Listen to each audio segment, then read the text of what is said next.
everyone, and welcome back to my channel, Tomcat Stitchery. I'm Whitney, and welcome back to another Sunday Sew Along. In the month of July, we're doing a greatest tutorials hits, where I'm just kind of highlighting some of my previous tutorials, leaving them linked all in the description box right below.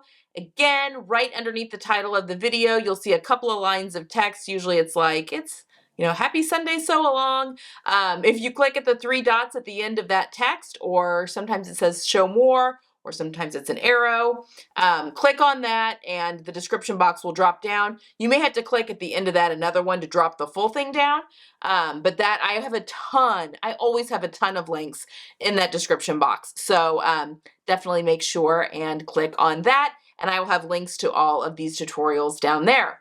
So this week, we're going to be talking a little bit about buttonholes. I get a ton of questions on how I do my woven buttonholes and knit buttonholes, and how I get buttons put on and all that kind of stuff. So I actually have two separate tutorials where I walk you through how I do my woven buttonholes and one how I do my knit buttonholes. They're just a little bit different.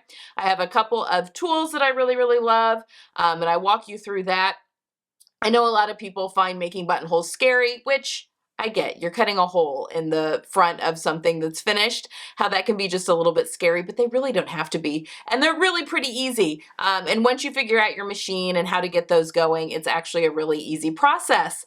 So hopefully, if you are a little nervous about making your own buttonholes, you can go over to one of those tutorials, walk you through it, and you can get that made up in no time at all. So definitely leave me down below, a little comment down below. Are you scared to do buttonholes? Did those help? I love to hear when the tutorials have been helpful, because that makes all the hard work worth it. All right, guys, that's all I have for today. I will be back on Tuesday with another video. Have a wonderful Sunday, get some sewing in, and I'll see you again on Tuesday. Bye.